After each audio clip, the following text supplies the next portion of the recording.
Well, this morning Sarah came to my room, sharing with me that the theme that that is in the mind, in the present, is love is later, or is love later? Is salvation later? Is truth recognized later, not now? So I thought that's really interesting topic. Maybe Sarah, you can just share. Yeah. I just became aware of the subtlety of believing at all that, I need to be more patient, or, I need to heal something, or I have a block coming up to that or something, rather than really, really saying, actually, let me question that. I just saw the subtlety last night of this thought that, like you can be patient. Love is coming. It's coming. And I'm going, wait a minute. I've been hearing that a long time. I don't even want that to be true anymore. And it's just that willingness to not want it even to be true, to really to question it. And the only thing that could be in the way is unworthiness. Like there's some idea that time would be helpful, like a little gap before it was true.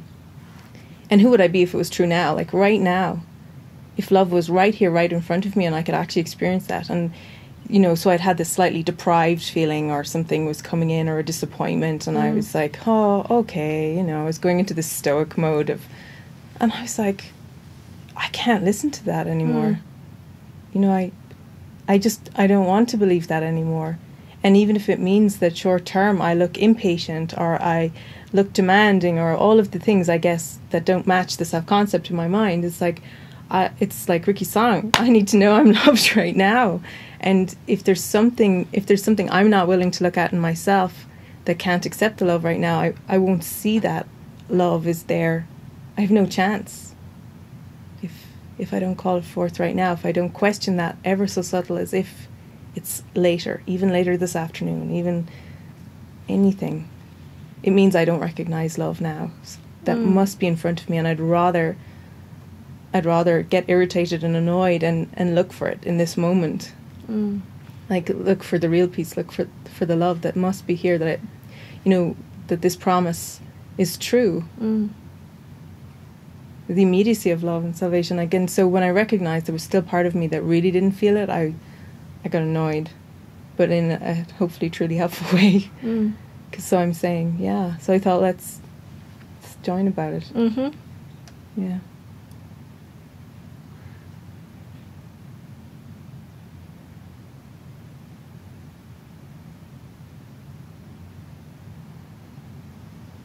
Because when I run it through this filter of myself, and I think that's my thought, and I think this is Sarah, I run it through Sarah's story, and I come up with the usual reasons why it'll be a bit later, or it'll be some other time, or maybe someone likes this one more than me, or and that's a good reason, and like, what if that's not true? Because if these thoughts are just the egoic thoughts, and they're running through all of the characters, and everyone's filtering it that way with their story, like, there'll never be a resolution in the mind.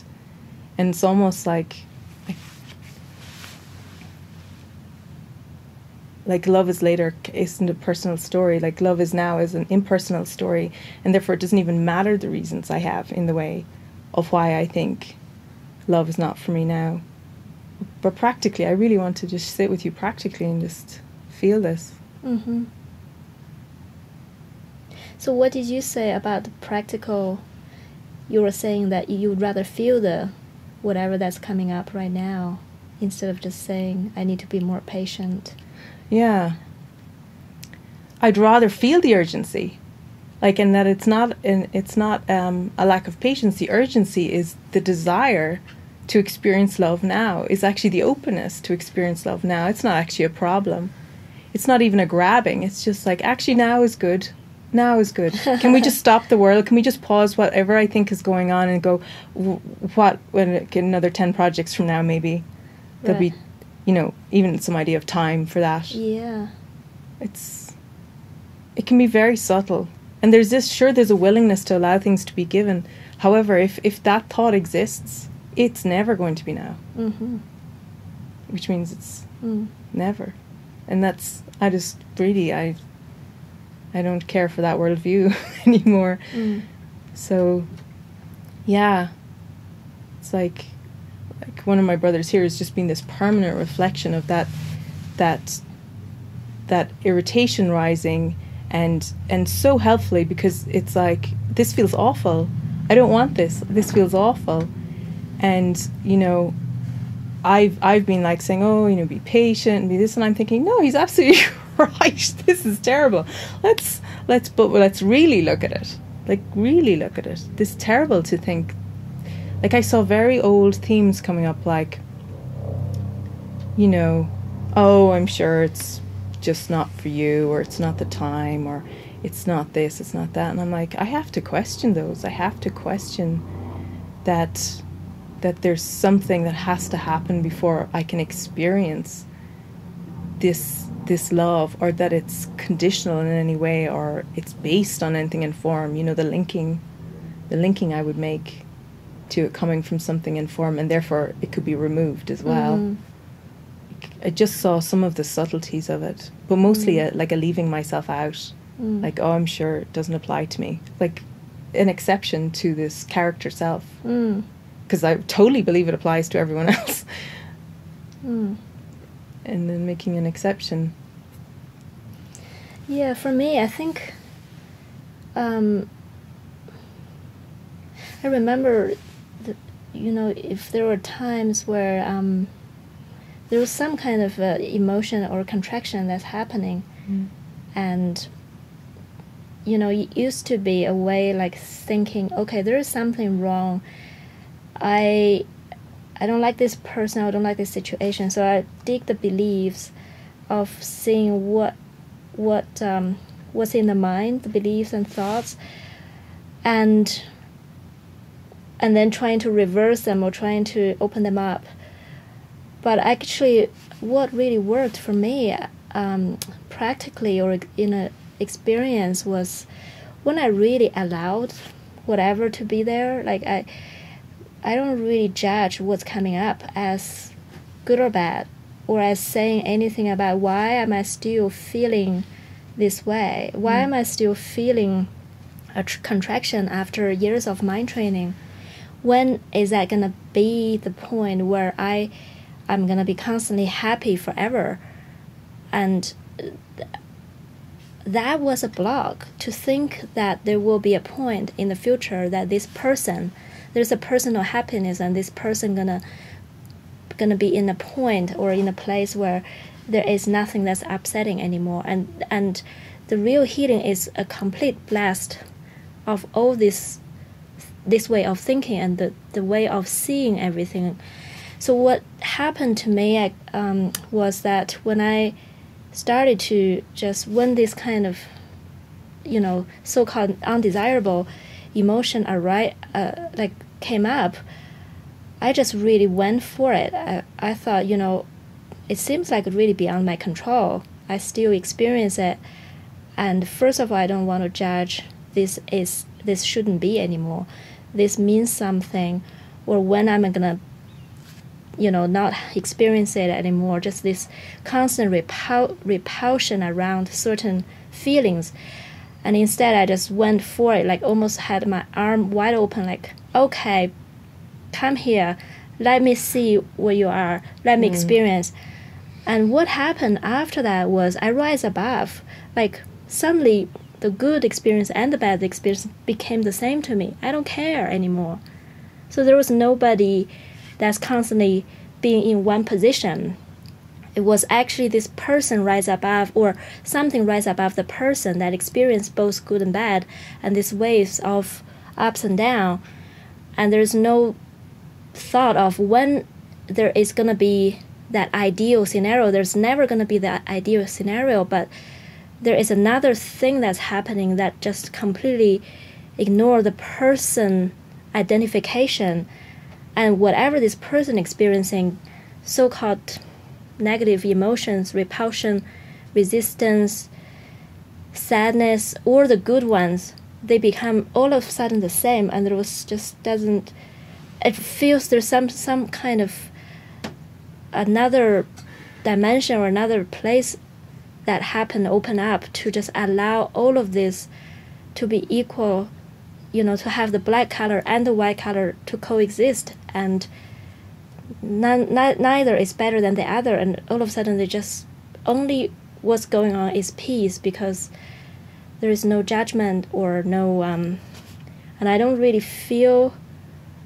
the personal I will ever have happiness or love, or ever have a personal negative emotion or state. It's just what's coming up, and somehow this I is being washed away instead of one of the state.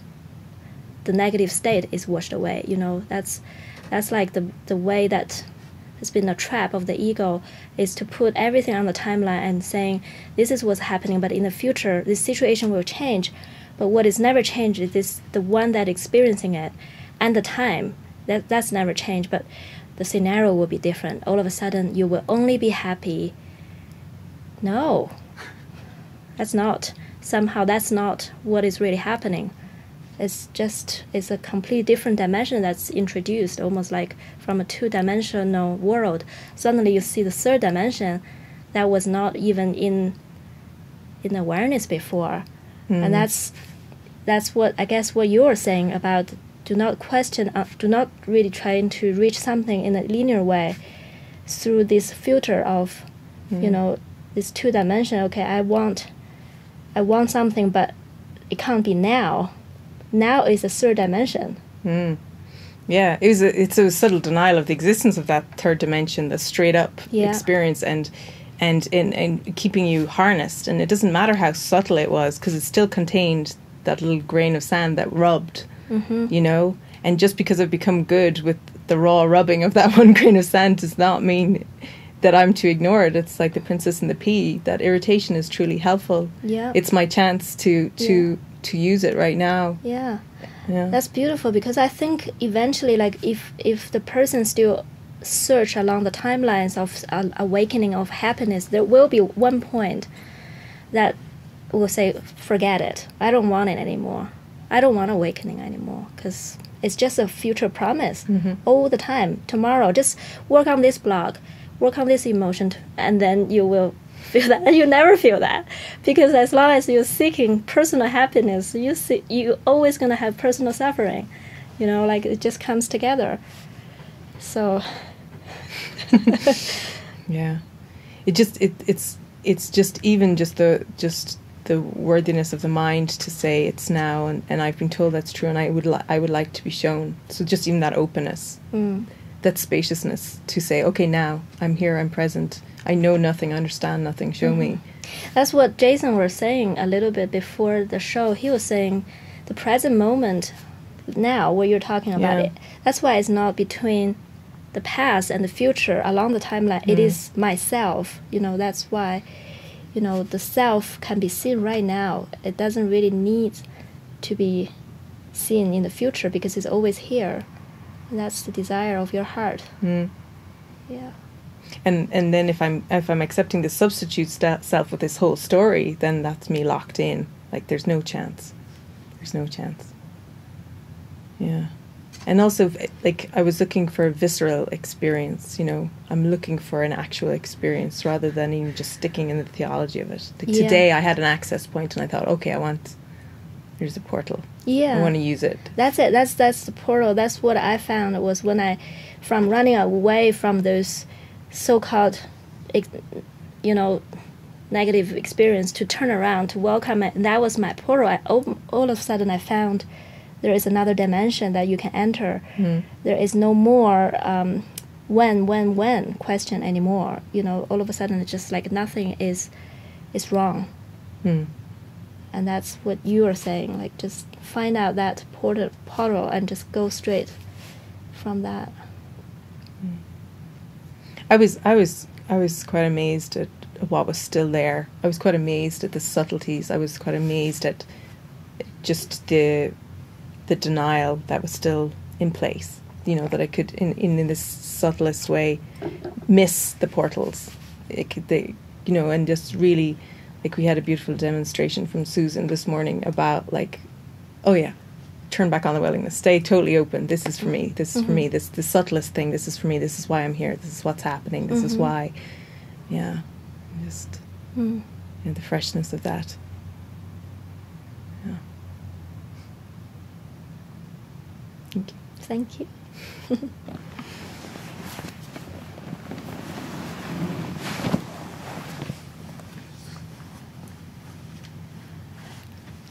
Okay, now we're inviting Cody to come up.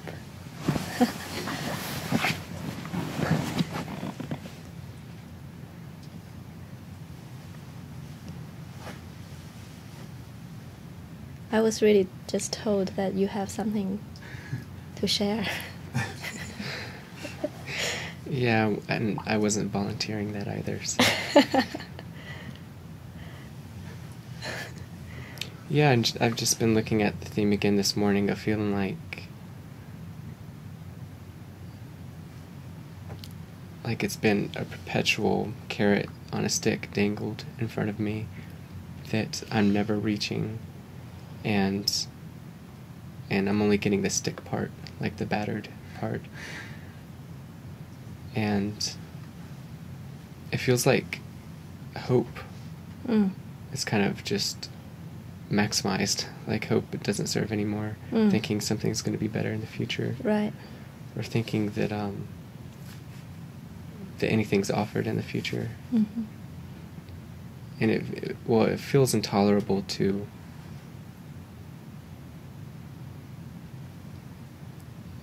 just put myself on the timeline and expect something in the future. Right.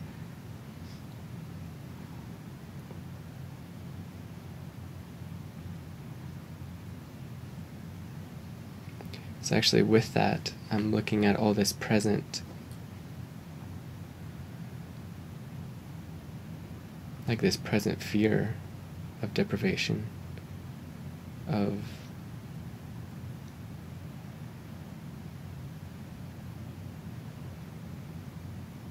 actually really feeling like all this stuff coming up around, feeling like if there's not something in the future that makes this worth it, why am I continuing? What is the incentive? Mm-hmm.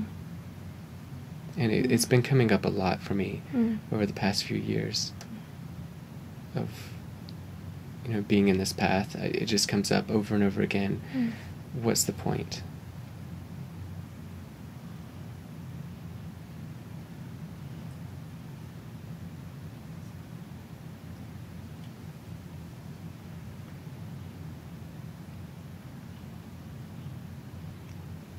And it feels that, I'm looking at all the darkness coming up over and over again, and it feels like to choose joy is to barely hold my head above water, and it feels actually kind of difficult to stay consistently joyful because so much has been coming up.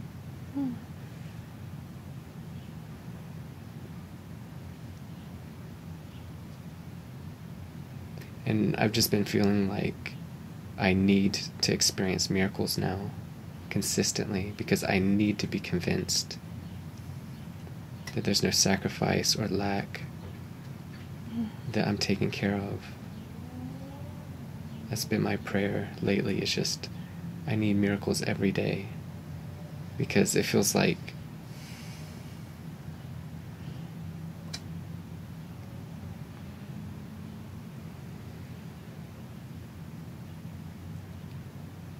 I don't know, I just feel so much more vulnerable lately.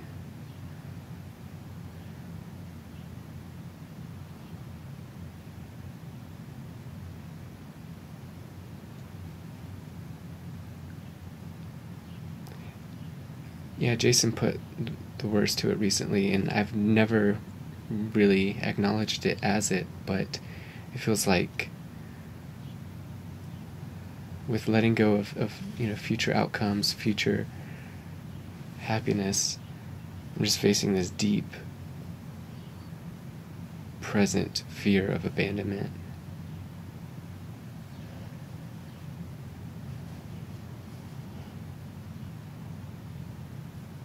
Yeah, it's just starting to feel more and more raw.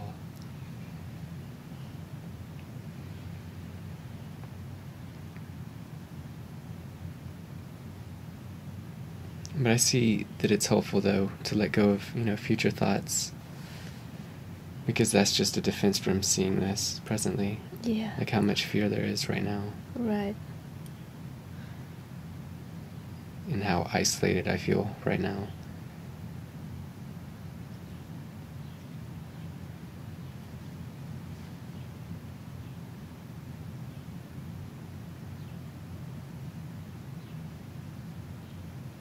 But it doesn't feel so bad now after sharing it. So that's really beautiful, because you see it so clearly. Like the future is really just a defense. It's a defense from being present right now and from facing what is really, felt in the present moment. That's why the mind can't stand to be still in the present, because the ego, after the thought of separation, it just to maintain that separate identity, it needs to be bounced back between the past and future, so that it's just always in this seeking place, so that it can even be separate consistently. If it can really just be here now, presently, you realize that that you realize the truth, non-existence of it. But that's really what the purpose of the past thoughts and future thoughts are, is just to defend or protect this identity. And when that is seen, like before the spiritual journey, everybody, if they're not searching any kind of spiritual goal, they probably were searching some kind of goal in the future anyways, like future security, future abundance, future safety, future glamour, power, love. It's always in the timeline. And that's one thing that almost doesn't change when we start to open up to the spirituality. We still the mind's energy is still searching in the future for salvation, searching for the truth and healing in the future. But when that is seen, like, wow, there is nothing really in the future. The first, like when I remember I was devastated, really, really devastated when I first realized that. I really felt like there was nowhere to go. I don't know what I'm doing. And this devastation. And yet in that, I guess that's where the mind suddenly just was forced to stop. And first it just almost couldn't handle itself because of the devastation and all this energy and all the fear of abandonment, fear of what's underneath the abandonment, fear of love that just. But that's an essential step.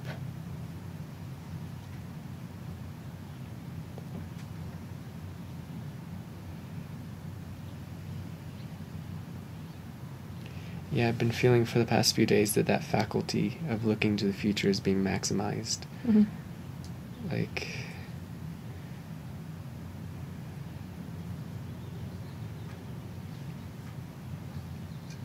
I recognize it for the pipe dream that it is, all looking to the future, all expecting something to be given in the future.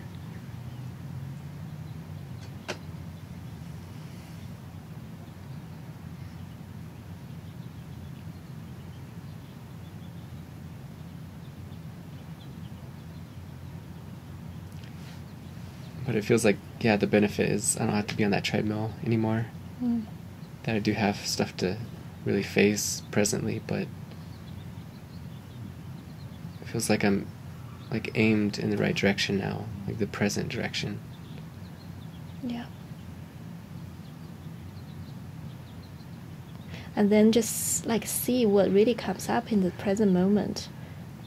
It's almost like it's a path of mysticism, and the reason it's a path of mysticism is because it's mystery. Like nobody really knows, and so we're walking through something that for the very first time, really, for the mind to just be present and then really see what is there and not to judge it, not presume that we know it.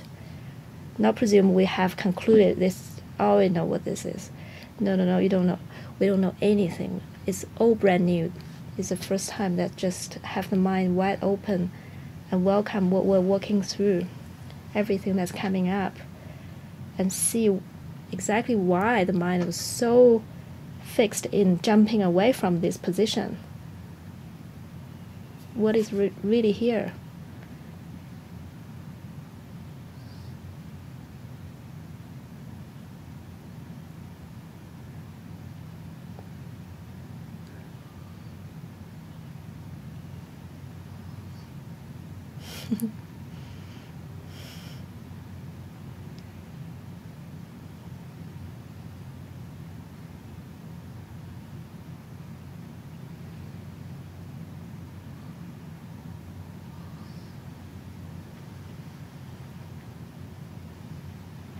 We had this talk not very long ago with the messengers in the monastery, where when people experience certain blocks or emotions, and there's this frustration that is coming up, or it's still coming up, or it's old emotion that's still there, like it still hasn't been completely overcome. But what really feels true for all of us is this. That's why, we can't assume that anything that is coming up is old, is familiar. It's just with these new eyes and walk through it for the very first time, and on a mystical path as mystics.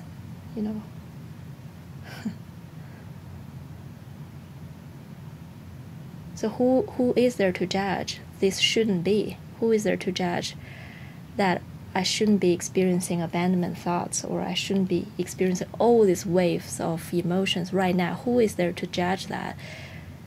If I am a mystic and I'm walking through this mind to see what is really on the other side, or what is really happening, this is exactly what should happen right now.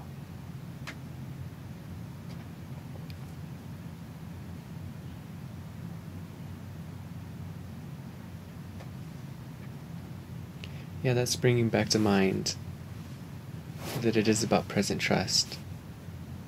That whatever's configured around you right now is perfect. Mm-hmm. It's exactly what needs to be looked at and forgiven. And experienced. Yeah.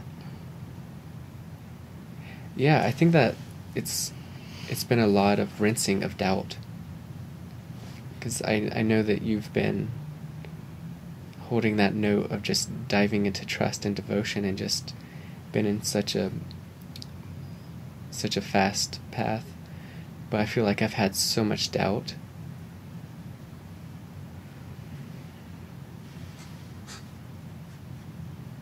Yeah, doubt that I'm actually loved by God and taken care of. And it just feels like that's what's just being washed continually. And it's just to open up to miracles, to let it be washed, to see that I'm loved, and that everything that is needed is given.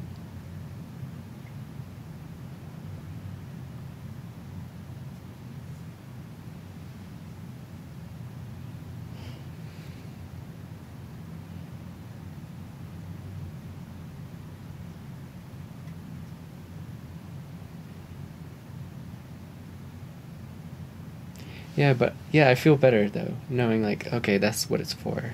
Yeah. Everything I've been going through. I just feel your heart so deeply. You just have your heart, wide, so wide open, and I'm so grateful for that.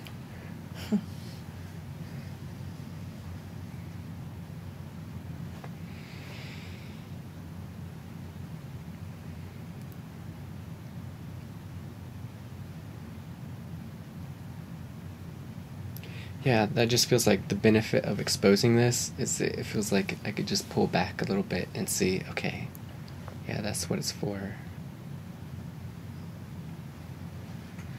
Yeah, I just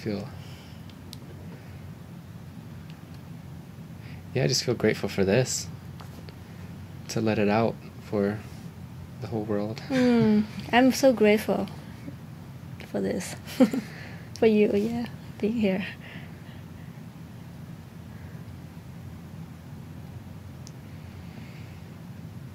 Thank you. Yeah, thank you.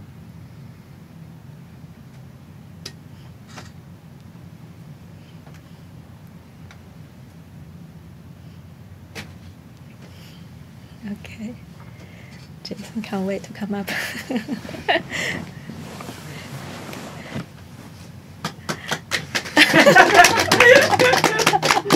Okay, Jason Warwick.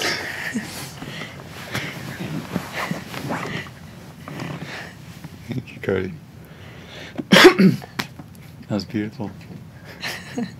I was hearing that story in my mind right as you were talking about, because there's a series of messengers talking about this, what you were saying, and then you just came with this booming voice of like, this is natural, because I'm a mystic. We're mystics. I'm a mystic. You know, just with all of this, like, and just became the phrase for the night whenever a thought came. And it was like, is it okay? I'm a mystic. You know, it's like, just to know that it's all acceptable, which is kind of in line with what you said around the negative and the positive, just a full embrace. Mm-hmm.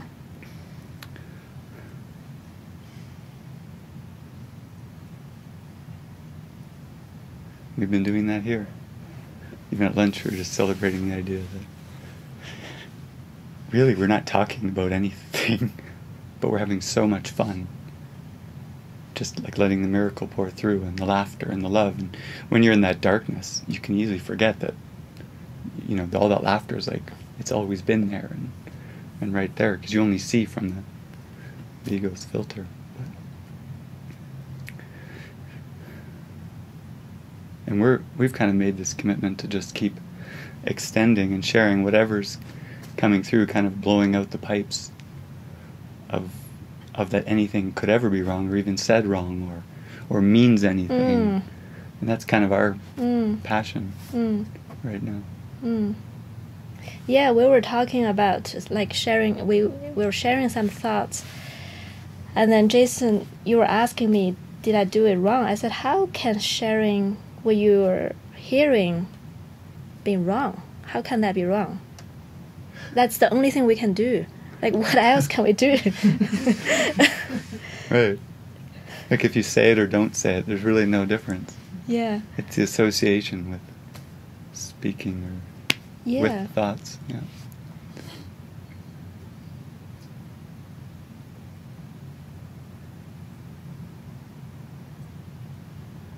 I do love you.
You know what Sarah was saying about it's not now, it's future, it's coming,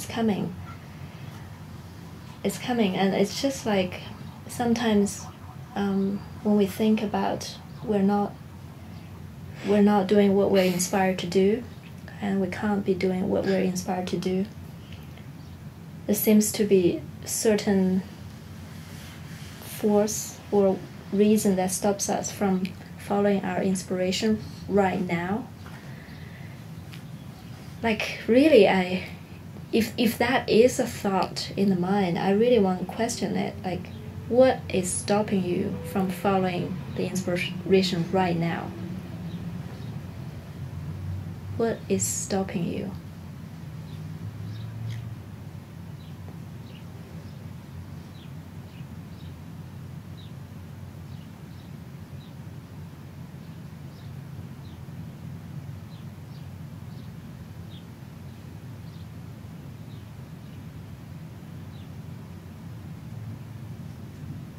Zen moment. It's a Zen moment.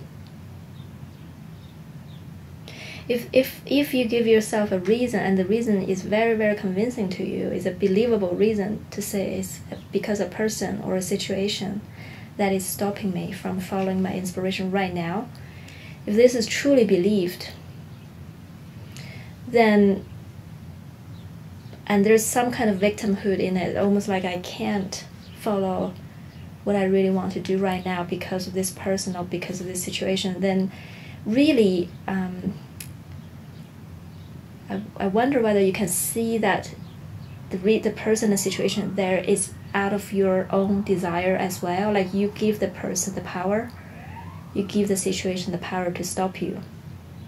It's like there is always, if there is a supply, there's always a demand. It's always come together. Until I'm not saying that to suggest that you should, if for example, if you say that there's a person that's stopping me, I'm not saying that you should not give the person the power right now. That's not what I'm saying. What I'm saying is just to see your part in it, so that you are not a victim. It's not because someone is having power over you, but you actually have the same power by giving the person the power over you. You know, that's, you have a part to play in it. So I'm not suggesting you should, okay, I'm gonna withdraw my power even if you can, but just to see that and know that when this demand is not there, the supply won't be there either. They always come together and they go together. So it comes back, it almost sounds like I'm saying, okay, go for your inspiration, ignore any situation or any person. It's actually not really about that. It's actually to see whatever that's presenting right in front of you is out of your desire. Which is your inspiration. Which is your inspiration right now. And the story of, I can't get my inspiration right now because it's a block to see that. Yeah. And that's when you take a major leap in terms of, what do I want to do? What am I inspired by? And you actually see, like all the Aveda teachers, who's that me that even wants that? If it's true inspiration, it's happening now. It's not in the future. And that's what we've been talking a lot about. It's beyond, I want to do this or I want to do that. What is presenting itself right now is what is inspiring. Because if your goal is awakening, then whatever's in front of you is inspiring to be used. And that's, for me, that's all that is inspiring. To even ask me the question, what am I inspired by? It's like, right. Look, I can't even know how to go there. Yeah. Yeah, if we can see that there's nothing that is of a person can satisfy. There's nothing that's of a person that can satisfy in the ultimate sense. So as long as I'm a person, I am not satisfied. I'm searching for completion. There's the gap. There's a gap. So anything even about personal inspiration, to think, what do I want to do? What is inspiring me? I mean, that's good stepping stone, but eventually, if we see there's nothing about this person that can be inspiring or that can get anywhere, then it's not really about what inspires me or what makes this person feel inspired at this point anymore. That has to be letting go as well. It's about what is the inspiration to the mind to wake up. That's the only thing that can inspire. To see through this personal identity and to wake up from the dream, that's truly satisfying. So in that way, what is inspiring is completely beyond this person. And sometimes it seems like it will, if the person has some beliefs about preference, it might meet that. But sometimes it doesn't meet that. So the mind has to be so open to allow, whatever that is presenting to happen, to just give it permission. It's happening anyway, but not fight against it. It's the pain. Yeah. As even like we were joining today, body of Jason seemed to take some projections yesterday where it's like, and then today, like in prayer, walking around, I would notice how it would be this way with some, and then others would be like, and like watching, very interesting. And when we were joining, it's like it's involuntary.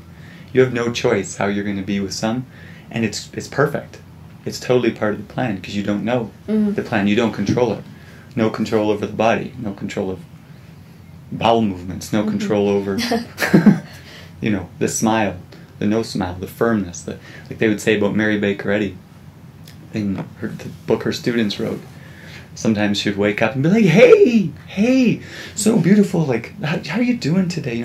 Turn around the next minute and like, did you, just this real firmness. And to just be given over so fully to that control, Christ's control. And it's not personal. And it starts with like what we're doing, just saying whatever needs to be said, not judging it.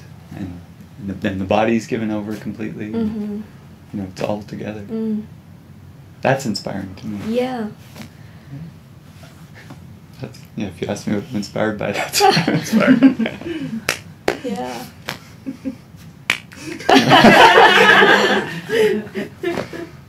Yeah, and if we don't really see that what is presenting right now is it, and then that means our mind must have been engaged in the past, like thinking, what happened in the past was pretty good. I hope that I can somehow repeat it in the future, or change certain element of the past.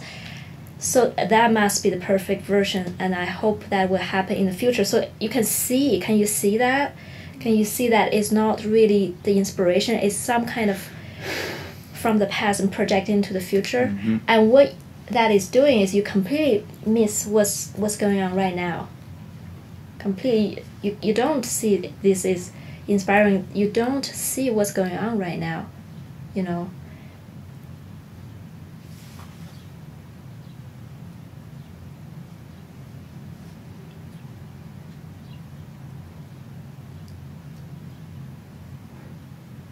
Nothing's personal.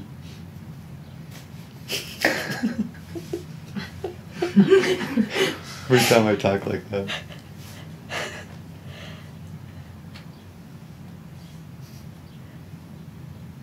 Yeah, there's no one to be happy, there's no one to be sad, and to see that is the truth, is the awakening.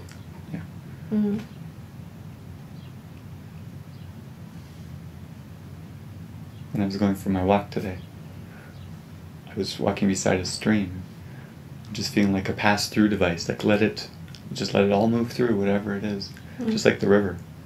The river just flows down. It doesn't, if it hits a stick, it goes around it. Sometimes it carries the stick. If there's a dam, it goes around it. It doesn't, just be the river. Let it wash, whatever comes.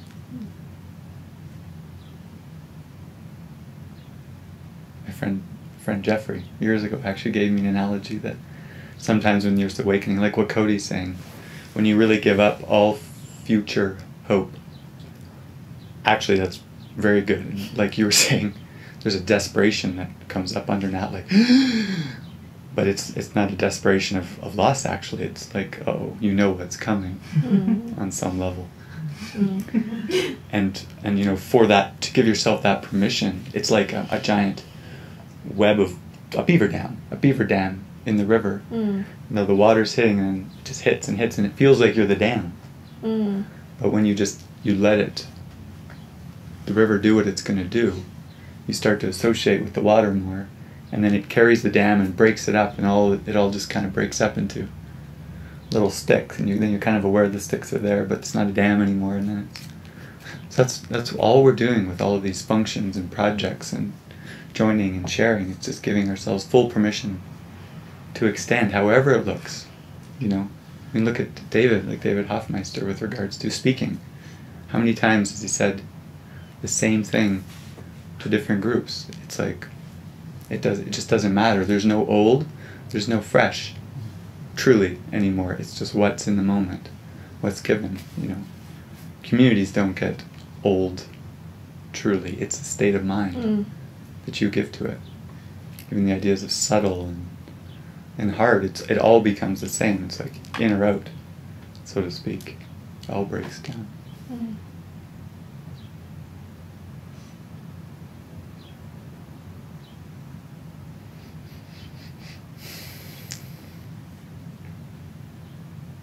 I can feel that.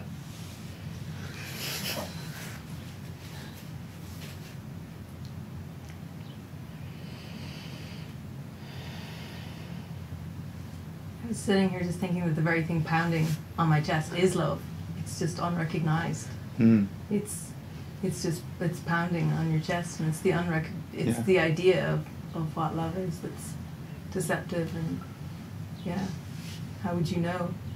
Can you hear me? Can you hear me knocking? Here I am. Yeah, and you call it by other names. Yeah, and you call it by other names. Despair, loss, yeah, abandonment. It's like, no. Like Yetta goes, yet again. The opposite.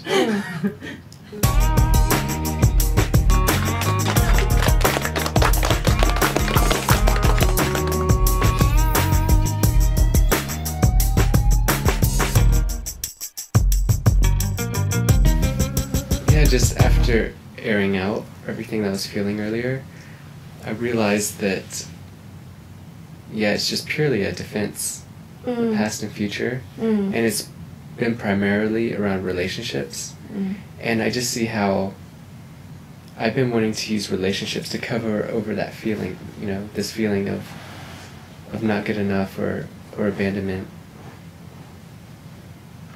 and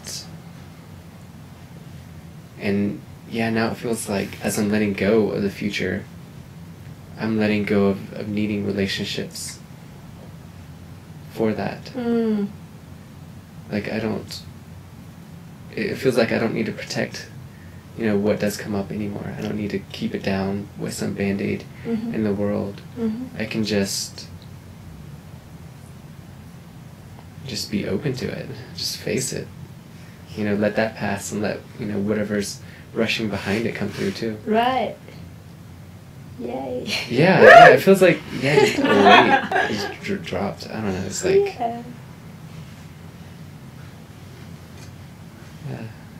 Yay.